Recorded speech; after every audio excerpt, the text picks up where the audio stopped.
Hello all, I'm Toby Doyle, and today I'll be talking to you about book mapping. Let's start off with what is a book map. Well, it's an objective summary of your work. You want to create it after your first draft of your book. The map is going to focus on your structure, pacing, and character development. So why do we read stories? You need to understand that there is a psychology behind our need as human beings for stories. There are reasons why we like to read and watch television and even pay to watch other people play games or sports. We read to live vicariously through characters. In other words, we may never want to be the person who's a super spy, but we want to live vicariously in that moment with them. We read to figure out problems, solve our own personal situations by judging what worked in the book. We also read to see character change in a character overcoming challenges. It feels satisfying. So if you have a character with weak goals, motivations, and conflicts, your readers won't appreciate it. Furthermore, our brain prefers stories with a beginning, a middle, and an end. Also, readers have expectations that need to be met, and when they aren't met, readers are very dissatisfied. In addition to reader expectations, for example, romance has the ending of happily ever after, there are other genre expectations, including structure and pacing. If you have a thriller and it's slow-paced, it's not a thriller. Remember, humans like everything from nonfiction to reality TV. It satisfies a biochemical and psychological need in our brains. So when we do our book map, we're taking those things into consideration as we objectively look at our work in progress. This is an example of a book map created by J.K. Rowling for the Order of the Phoenix. You know all of her books, all 7 of them, are woven together beautifully. I'm sure as she was writing, she constantly referred to her book maps of her previous books because it is an excellent resource to look at your book all on one page, or 2, or 12, as the case may be. On her book map, you can see that she's placed sometimes just a sentence or 2 about what is happening in the story.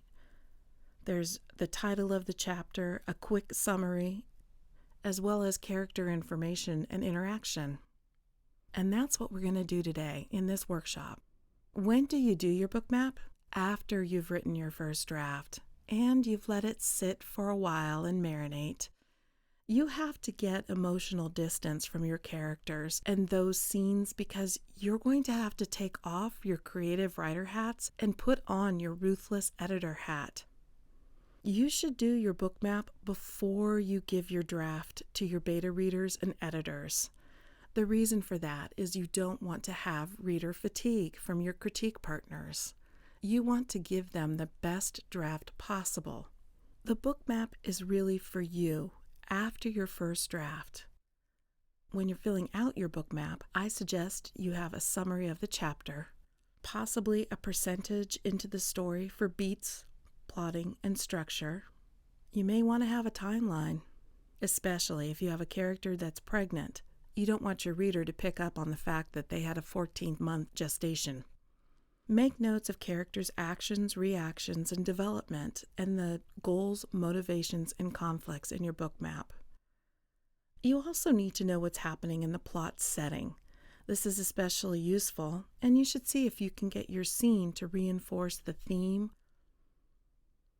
Okay, so let's talk about things you should already know, because this is an intermediate course. And if you don't know, now is a good time to do some research before making your book map. First, for structure, you need to know and understand the 3-act play structure, the plot and the pinch points.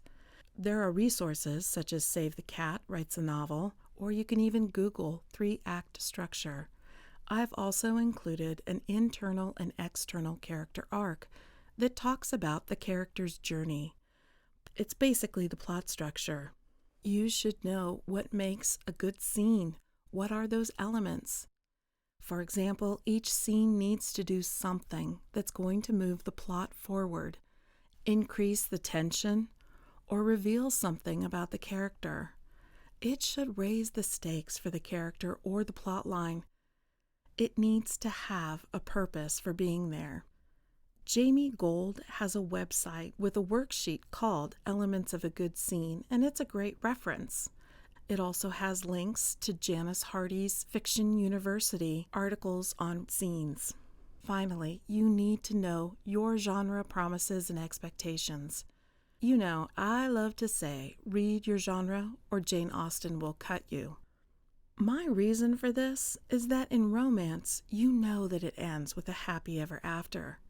But did you know that we meet the characters in their regular world first, and their external and internal goals are stated in the first chapters? They may be subtle. It could be a conversation with a secondary character, but they're there, and it's expected. Another thing when writing romance, the first group of singles that meet are expected to be people getting into a romantic relationship. So, if you're writing a contemporary romance with male and female characters, and your female character bumps into a male, the reader expects that to be the romantic relationship. An excellent resource for this is Romancing the Beat by Gwen Hayes. For mystery, did you know that there are no new clues or information after the midpoint?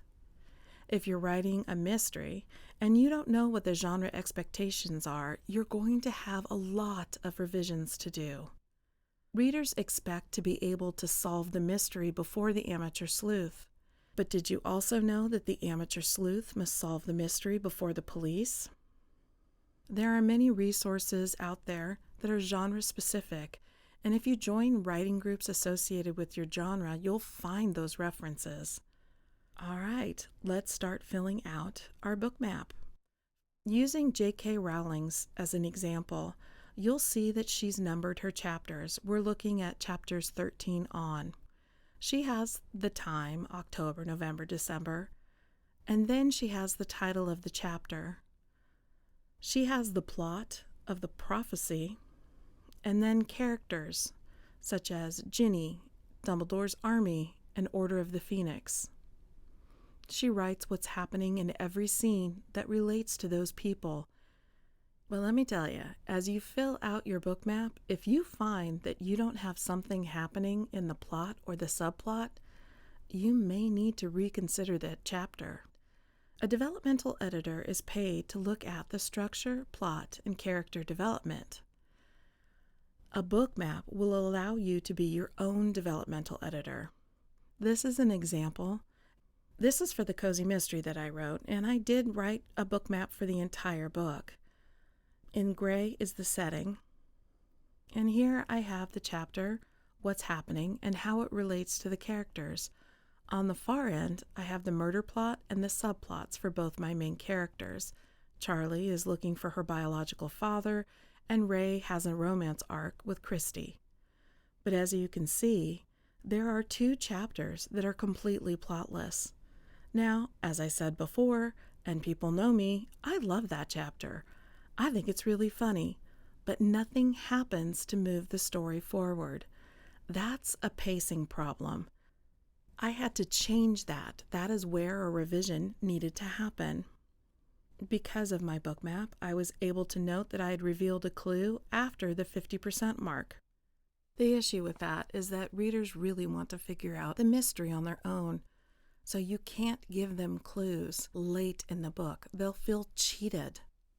You can see on this book map, it's pretty much just a few lines in each section, but it allows me an entire overview of the book, and it's extremely handy when I'm getting ready to revise. Currently, I'm working on my latest book, and I've created a book map for it as well. You can see I have the chapter, the point of view. I have 2 main characters, AJ and Marina, so I use their initials. I also have the day or date. So as we move forward in the story, if I mention that there's a holiday, I'll be able to count back and see how many days and when we started. This is especially important to have a timeline day sequence for me because Marina gets pregnant and I really need to keep track of how far along she is and whether or not her reactions are going to be believable. In the book map, I have a summary of the chapter and then the two plots. The first is who kidnapped Peter and the romance arc. After that, I've got the characters, including my villain. Focusing on this first part, you can see on day 1 for chapter 1, I have AJ and Garza Security rescue Peter from kidnappers and bring them home. The kidnappers are non-professional, and it feels like an easy target, which is weird.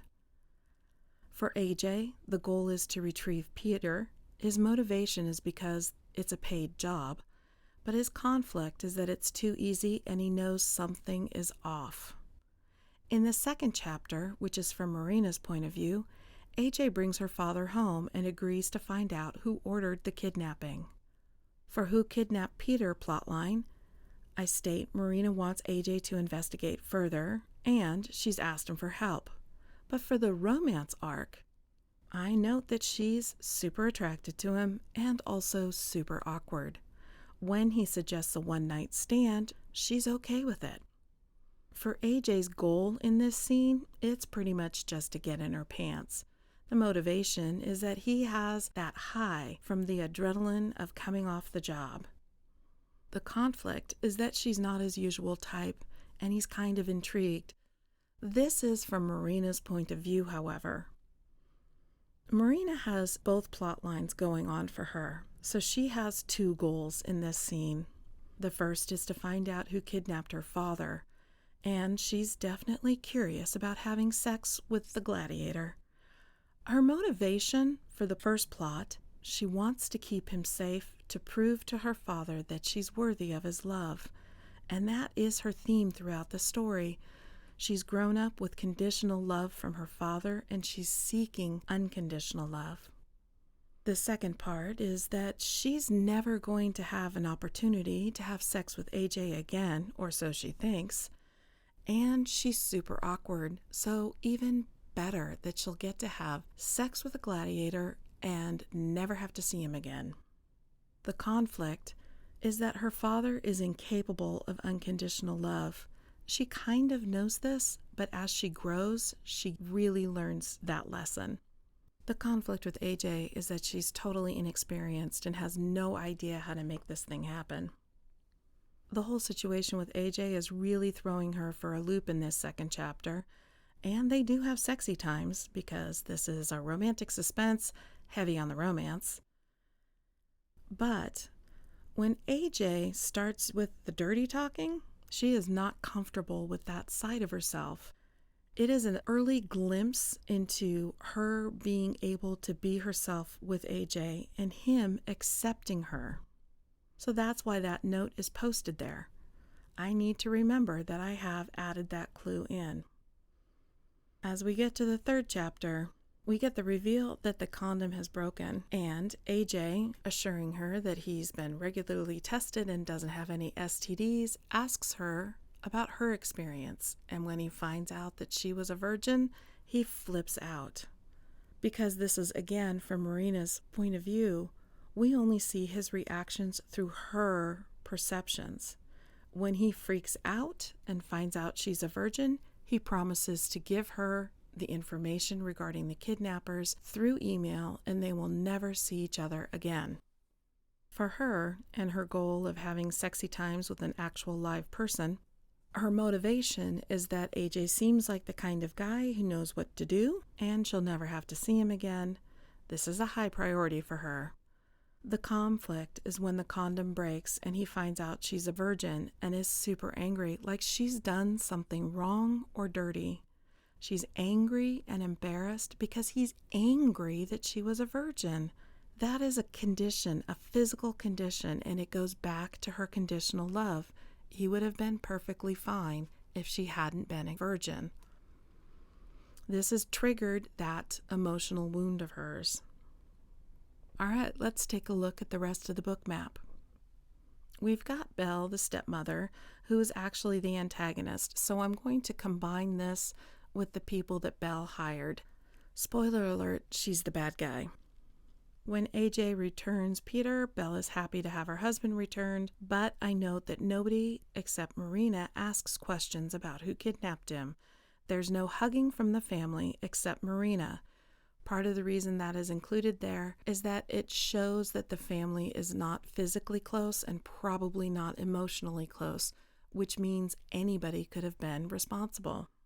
For this mystery, I'm going to track my clues to make sure I am meeting my reader's expectations. Carter is AJ's friends, and they talk when they rescue Peter. I just make a note of that so that I can go back to it. Let's move on to setting. The first scene is in the Colombian jungle. The second and third scene are in the Landvik's home that they've rented in Colombia. I've noted there that they've rented this home, and they rented one that doesn't have a space for Marina on the family side. Rather odd. They could have easily just rented a different house. It goes back to the theme, which, for romance, you do hit that pretty hard at the beginning of the book. Okay, so looking at our theme column, the theme for Marina is unconditional love. She wants to earn her father's love by finding out who kidnapped him. And then in the second scene, after sexy times and the condom breaks, she's not even looking for love, but she proves that she's unworthy even of lust. The theme for AJ is his low self-esteem, and he doesn't feel like he's worthy of an emotional relationship. The symbols and metaphors, well, Marina's dress is one of those symbols that's going to continue throughout the story. She wears high-end clothing that is very professional and not very attractive. And it's not for comfort. So as we go through the book and she grows into herself, at the end of the book, she's wearing leggings, a tunic, and flats. And all of her high heels have been pitched. Part of that is a symbol that she's done trying to please her father. Okay, so now it's your turn. I've given you an example just on the first 3 chapters. This is going to take some time, and you can pause the video here or keep going, because what we're going to do next is talk about what do you do after you've filled it out. I suggest you pause the video and fill everything out and then come back here and try to do the whole book. Some hints of columns that you may want to have is the chapter, the timeline, a summary, and you may want to put down a word count. The plot, the subplot, and the characters, and don't forget your setting, theme, and any symbols, motifs, etc. I'll just wait right here. So go to it. Okay, now that you're back, what do you do now? We're going to start with the big picture and then focus on the small details. The big picture is the 3-act structure, the beginning, the middle, and the end. And your genre has specific structure too. For example, in romance, when you have the cute meet, when the 2 or more main characters meet for the romantic arc, that's going to be around the first 20 to 30% of the book. So you've introduced all of your characters for the romance arc, and in this case, in my book, it's just one guy and one gal, and you get to see both sides right at the beginning. In a cozy mystery, you want a dead body or the crime in the first 10 to 20% of your book. So, your first job is to go through these chapter summaries, picking out the main action, asking is it a pinch point or plot point? Is the action toward the external goal or a reaction? Make notes, and you can do this on the margins or on post-its, but that's what you need to do right now. So go for it. At this point, you're just making a note of where your plot points and pinch points are happening. Then you're going to do the math. Your word count at the beginning of the scene divided by the total word count of your manuscript. At this point, you can see if you've got a climax happening at 50% instead of 75%.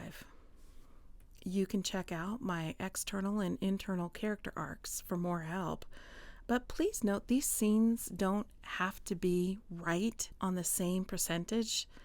But if you're significantly off, it signals pacing issues. And you could hit all the percentages, but still have a super boring story. Sorry, but that's true. This is the external plot arc, and we're talking about the main characters. So my external character arc is going to be that mystery plot line. And if you're looking at our example here, she wants to find out who's responsible for the kidnapping. And our first 3 chapters are actually the first 0 to 15% of the book. We've got our main characters introduced. World rules are established. We get to see who they are in their world before the story opens. I'm not going to read this whole thing to you. And again, you should be able to copy this off or print it off. But this is just a baseline, a general idea of where the plot and pinch points should happen to keep the pacing and structure of your story. When I compare it against the story that I'm writing, yeah, I'm doing fine. We get to see AJ and Garza's security really good at hostage retrieval. They recognize it's not normal. So we already have our first hint that something is not quite right. All right, after I've gone through my chapter summaries and noted which are my pinch points and plot points and sort of figured out where they are in the story percentage-wise, in my story as opposed to where they should be on the external plot arc, I'm going to ask my questions for every scene, every chapter. I will typically highlight things or put a post-it note, and I do print out my book map so that I can write on it. I know it's a lot of paper, but I like to see the whole thing in front of me. Questions I ask myself for each chapter is, does this chapter move the plot or subplot forward? Sometimes the chapter is about internal goals, and therefore character development may occur, and a decision is made that moves the plot forward. But most of the words are regarding character development than on the actual mystery section. The next question I ask myself is, do the goals, motivations, and conflict feel contrived? You need to make the motivation believable to carry the whole book. And again, the goals, motivation, and conflict need to be genre appropriate. Okay, so what do I mean by that? I'll tell you. There is something in romance called fated mates. This is the idea that there is somebody that when you meet them, the instant you meet, you know they are the one. Now, whether or not that happens in real life is up to you, but I've been married for 30 years now, and it seemed to have worked for us. But most people, that's not what happens. However, if you're writing a werewolf story, fated mates is appropriate. If you're doing any kind of paranormal or sci-fi, there's no reason why your motivation couldn't be that this person is your fated mate. But if you're writing women's fiction, no. So you need to check to make sure your goal, motivation, and conflict is appropriate for your genre. You also need to consider perhaps tweaking it. Next, I want to make sure my character's actions and reactions fit the situation. AJ's feels a little off, so I need to get back in there and explain why he freaks out. I actually do that in the next chapter.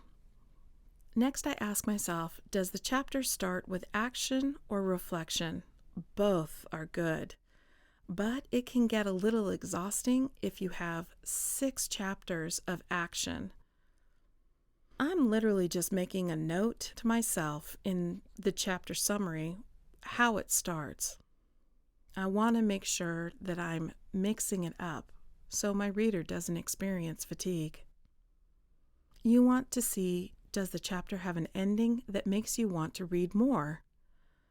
And finally, check for any inconsistencies, names, eye colors, settings, clues, etc. All right, we've finished with the external plot. Now let's look at our internal character arc. This is where the growth happens. Some people don't want a book with a lot of personal growth happening in it. A great example is Sue Grafton's character, Kinsey Malone, does not change very much throughout the entire book. It's just a mystery. There's nothing wrong with that. It's just a different genre expectation. Looking at the internal character arc, you notice that it's very similar to the external character arc as far as the percentages go. Inciting incident at 10 to 15%, world changing, first plot point at 25%, end of Act 1. Obviously, both can't happen at the same point, and it could be very awkward. That's what I mean by it doesn't have to happen at that exact moment. It's sort of a sliding scale. But what is important is that something in that scene pushes the storyline forward. Especially at the beginning of the book, you need to have something happen to catch and hook the reader's interest. For the internal character arc at the beginning, you get to see them in their present world, but you also see that they have a need or a want. For Marina, her internal goal, she is seeking her father's unconditional love. As we look at the internal character arc, we're going to keep coming back to triggering that person's misbelief. We want to punch at the heart of our readers. The fact that she's looking for her father's unconditional love, we're going to have scenes where she has to address whether or not she's worthy of it, whether or not she finally recognizes he's incapable of giving unconditional love. That needs to be a scene in the book. For the internal arc, characters must be introduced, their need or want shown. We have to reveal the character's wound and their misbelief. Looking at that same section of the book map we looked at before, you can see I've already noted that she's trying to prove she's worthy of her father's love. Note, this is the first 15% of the book, and AJ's wounds and misbeliefs aren't mentioned. That's because romance is kind of special. Again, that's why I would recommend using Gwen Hayes' Romancing the Beat if you're going to write a romance. AJ's going to address all of these issues in his chapter coming up next. But for both of their plot lines, for the romance arc, you really have to pay attention that you're hitting the pacing marks for the main story plot line, but also the romance. When I'm looking at my book map and character development, I'm asking myself the following questions, and you should make notes of possible revisions. First, do all the characters really need to be there? Think about this. If you had to pay every character on the page $10,000 to be a part of that page, you would be a lot stingier with your cast of characters, and that could be beneficial to the reader. I'm just going to throw this one out there, but I could not read Game of Thrones. I tried, people. I really tried. I couldn't read it.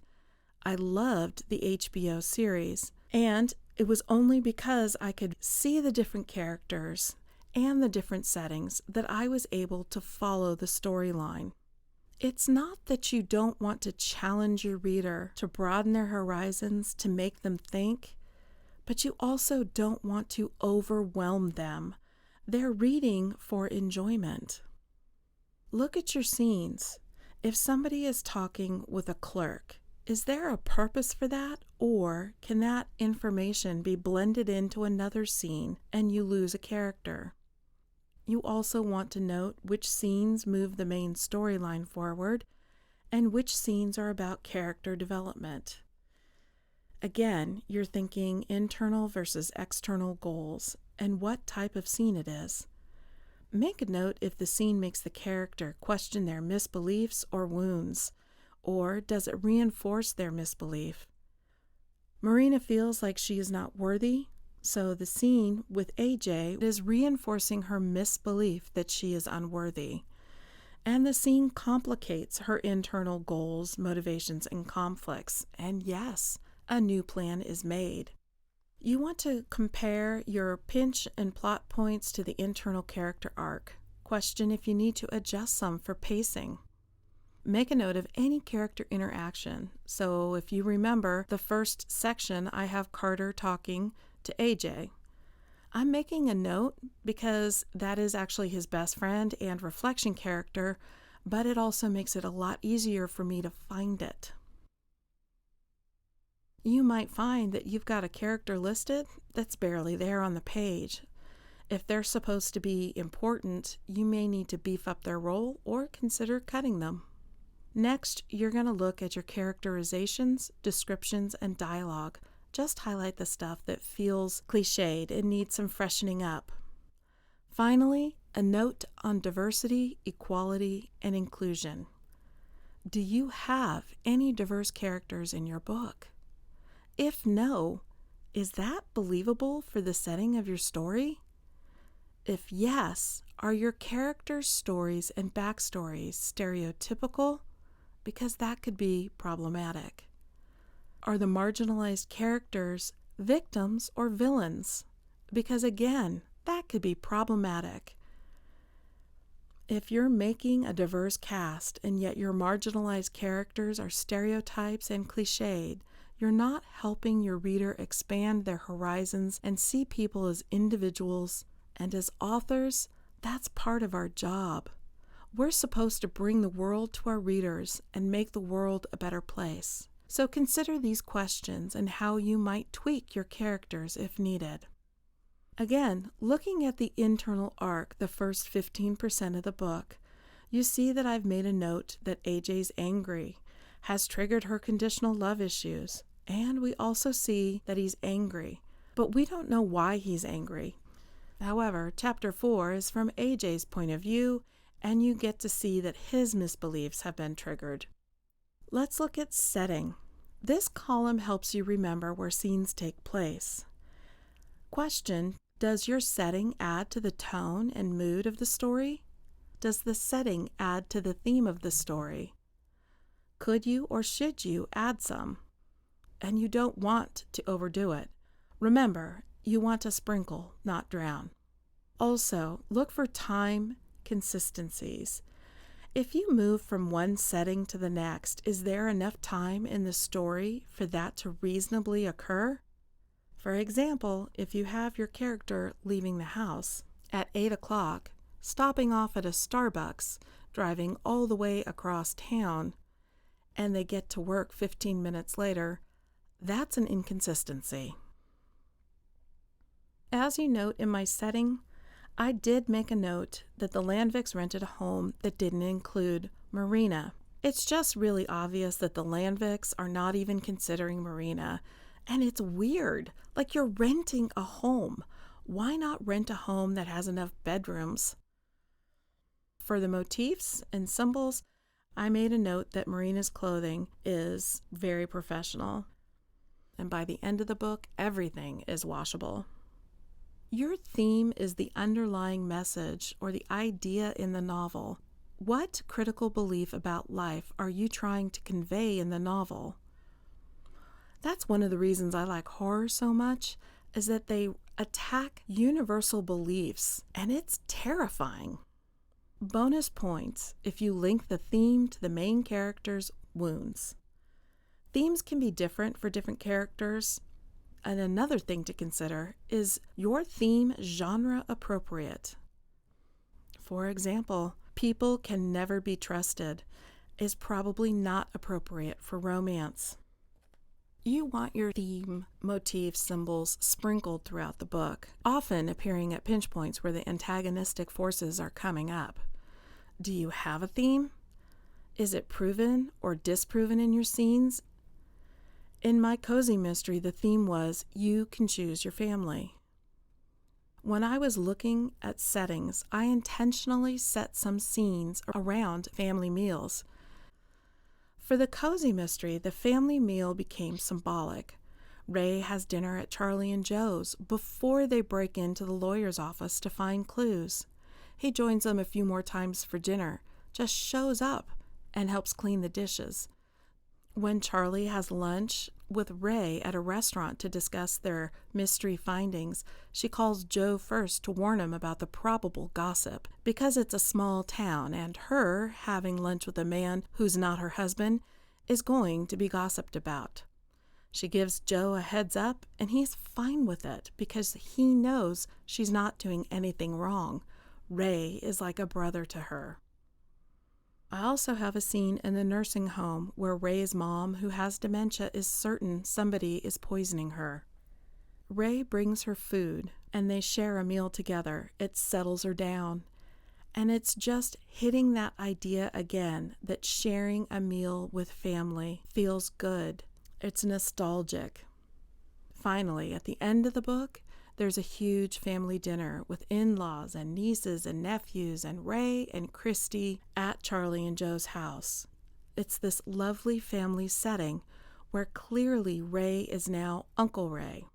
He's no longer just an outsider. In romance, the repeating motif is very common. For example, you'll have your character say something like, "I will never allow someone to sleep over." This would be the emotionally constipated character who then ends up house-sitting a dog, and then a baby, and then, all that stuff, until they finally have a sleepover with an actual person. The motif could be something like the character's set pattern or behavior, and when you see them compromise their pattern, it's a signal of growth. For example, only drinking black coffee and not having any creamers or offering creamers to people because you think that's wrong.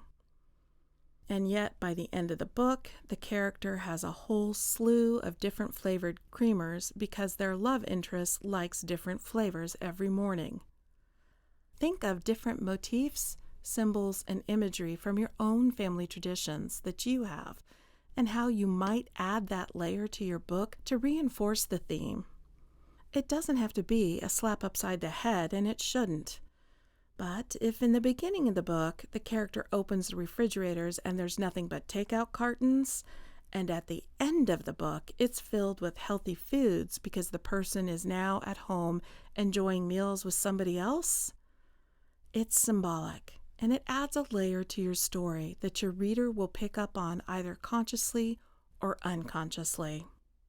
Okay, so this is your second draft. Now you're going to keep going after you've figured out the revisions you want to make. Talk it over with friends, with critique partners. You're going to make those revisions and then read through the book again. This time, you're looking at copy editing and language. It could be ready for beta readers after this draft. That would be your third. So when you've decided that, oh my goodness, I need to make some major revisions, or I don't think that motivation is strong enough for the conflicts, that's a great time to talk it over with people in our critique group or other friends who like your genre. Come up with a whole list of ideas of how you want to make those changes, and then go ahead and do it. After that, you're still going to want to go through it a third time to freshen up those cliches and tighten up the chapters and really do the copy editing before you give it to your beta readers. Because remember, once you give it to your beta readers, you're not going to be able to give them another revised draft. It's just too hard to read the same book again. This brings us to the end of the book mapping intermediate course. And of course, I have resources because I always have resources. You may want to try contests. There's a ton out there that are free of charge or have a nominal fee under $50. Find one in your genre and give it a try. Also, be a judge. Some of my favorite books are Lisa Cron's Story Genius, Save the Cat Writes a Novel, Sid Field on Screenwriting. Josh Mallerman told me to read it, and quite honestly, it was pretty good. It's definitely the 3-act play structure, but not as helpful as Story Genius for me. And that's the cool thing about writing. This creative process, we all do it differently. Some of you may look at book mapping as revolutionary and absolutely adore it, and others may think it's a complete waste of time. It's fine. You do you, boo. We're all just trying to make this process easier and more understandable and hone our writing skills. Sheila's recommended Take Off Your Pants by Libby Hawker. Johnny Shaw on Medium, Finding Your Voice and Going Too Far. There's several websites that I recommend. Of course, my own, tobydoyle.com, and my critique partner and writing partner, RebeccaBaret.com. Jamie Gold has several beat sheets. Just keep in mind, you can hit all of the plot and pinch points and still have a boring story. Fiction University has wonderful articles on anything writing related. HelpingWritersBecomeAuthors.com is editor K.M. Whelan's website. WritersHelpingWriters.net is Angela Ackerman and Becca Puglisi's website. They have a lot of great character development resources. WriteShop.com has a list of genres. So if you're not sure what your genre expectations are, you may want to start there. I also recommend that you join writing groups and read your genre and outside your genre. And also, I'd love it if you followed me on Facebook, Twitter, and Instagram at Toby Doyle.